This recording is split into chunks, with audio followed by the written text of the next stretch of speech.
নমস্কার বন্ধুরা, কাকুলির পঞ্চব্যঞ্জনে আপনাদের সবাইকে স্বাগত জানাই। আশা করি আপনারা সবাই ভালো আছেন। চলে এলাম আজকে আরেকটা নতুন রেসিপি নিয়ে। এখানে দেখতেই পাচ্ছেন আমি কয়েকটা কচু পাতা নিয়ে নিয়েছি, ছোট ছোট। এগুলো হচ্ছে দুধ কচু পাতা, দুধ কচু বা দুধমান কচু যাকে বলে, সেই কচু পাতা। খুব সুন্দর ছোট ছোট দেখে নিয়েছি। এখন হয়তো ভাবছেন আপনারা যে এই কচু পাতা দিয়ে কি হবে। তো চলুন আমি দেখিয়ে দিই এই কচু পাতাগুলো আমি কি করব। এখানে আমি 200 গ্রাম মৌরলা মাছ নিয়েছি। মৌরলা মাছগুলো আগে থেকেই আমি ধুয়ে ভালো করে অল্প সামান্য নুন আর অল্প হলুদ মাখিয়ে রেখে দিয়েছি। আজ আমি মৌরলা মাছটা কচু পাতায় পাতুরি করব। পাতুরি তো আমরা অনেক রকমই খেয়েছি কিংবা খেয়ে থাকি।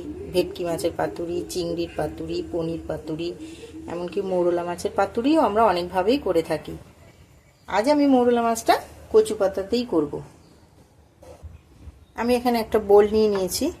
এর মধ্যে আমি প্রথমে মাছগুলো দিয়ে দেব।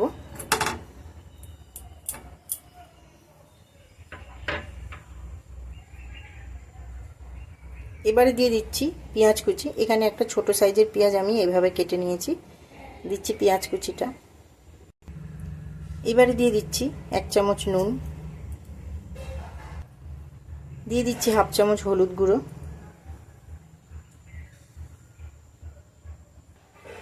এবারে দিয়ে দিচ্ছি 1 চামচ সর্ষে বাটা। এই সর্ষেটা অল্প সামান্য নুন আর হলুদ দিয়ে আমি বেটে নিয়েছি, সাথে 2টো কাঁচা লঙ্কা দিয়ে দিলাম সর্ষে বাটাটা। দিয়ে দিচ্ছি 1 চামচ নারকেল বাটা। নারকেল বাটাটা অপশনাল, আপনারা চাইলে নাও দিতে পারেন। পাতুরিতে নারকেল বাটাটা আমার ভীষণ ভালো লাগে, ওই জন্য আমি নারকেল বাটাটা দিয়ে দিলাম।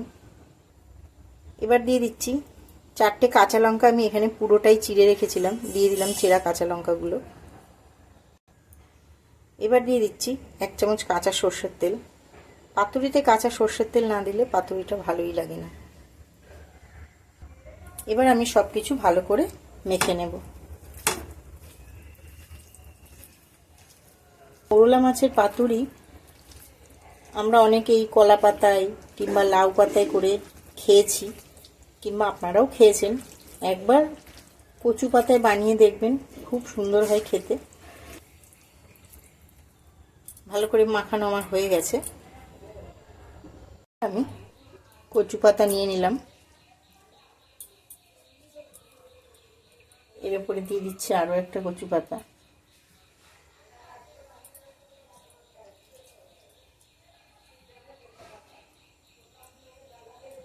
দিয়ে দিলাম মাখানো মৌরলা মাছটা।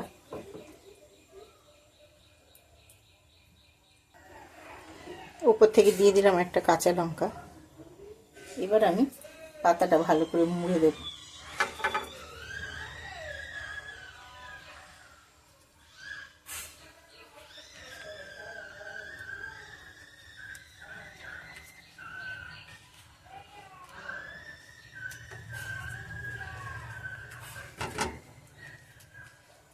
দিয়ে সুতো দিয়ে একটু ভালো করে বেঁধে নেব।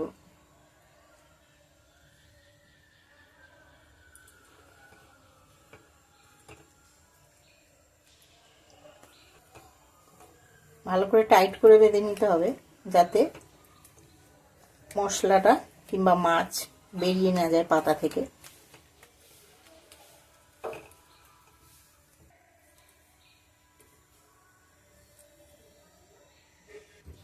দেখুন এইভাবে বেঁধে নিয়েছি। আমি সুতো দিয়ে বেঁধেছি, আপনারা চাইলে টুথপিক দিয়েও আটকে দিতে পারেন। এভাবে আরও কয়েকটা আমি তৈরি করে নিচ্ছি।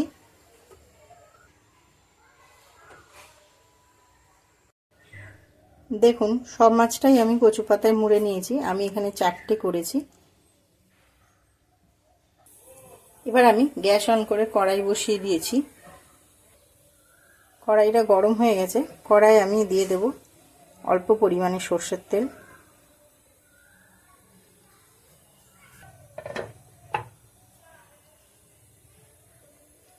গ্যাসের ফ্লেমটা এই সময় মিডিয়ামে রেখে দিয়েছি। তেলটা আমার গরম হয়ে গেছে। এবার আমি পাতুরিগুলো দিয়ে দেব।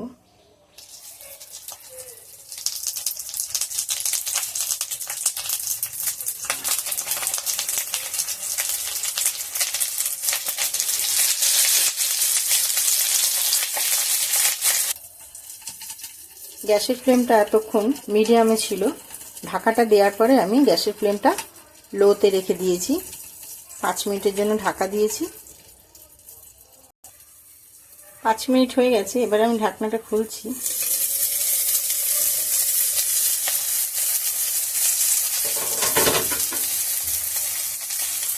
দেখুন এদিকটা আমার হয়ে গেছে। এবার আমি সবকটা পাতুরি উল্টে দিচ্ছি।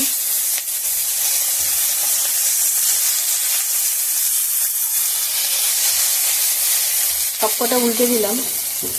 আরো 5 মিনিটের জন্য আমি ঢাকা দিচ্ছি, যাতে আমার ওই দিকটাও হয়ে যায়।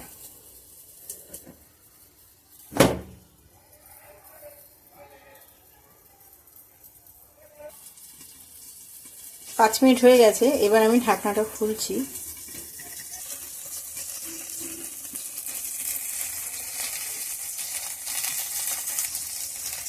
এবার আমি উল্টে দেখাচ্ছি। দেখুন এই দিকটাও আমার হয়ে গেছে।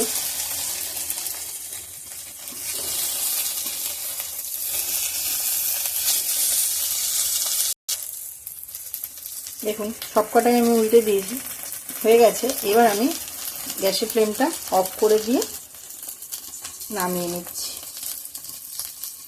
গরম গরম ভাত আর এই মৌরলা মাছের পাতুরি একদম জমে যাবে।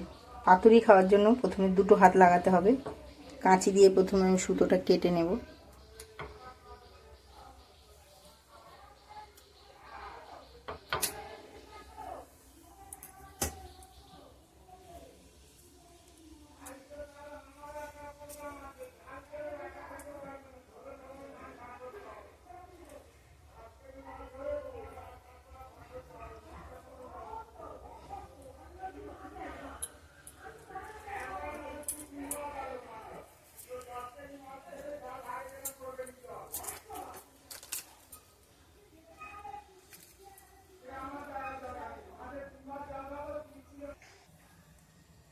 গরম গরম ভাত আর কচু পাতায় এই মৌরলা মাছের পাতুরি একদম জমে যাবে। একবার হলেও বাড়িতে আপনারা ট্রাই করুন, খুব সুন্দর হয় খেতে। কচু পাতাটা ফেলে দেবেন না, কচু পাতাটা শুদ্ধই কিন্তু খেতে হবে।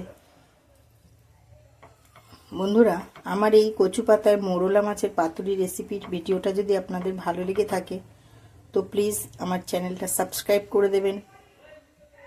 লাইক কমেন্ট শেয়ার করতে ভুলবেন না। আর আমার চ্যানেলে নতুন বন্ধু যারা এখনও আমার চ্যানেলটা সাবস্ক্রাইব করেননি প্লিজ সাবস্ক্রাইব করে দেবেন, যাতে পরবর্তী সময়ে আমি নতুন কোনো রেসিপির ভিডিও দিলে সেই আপডেট খুব সহজেই বা তাড়াতাড়ি আপনার কাছে পৌঁছে যেতে পারে। এতক্ষণ আমার সাথে থাকার জন্য অনেক অনেক ধন্যবাদ।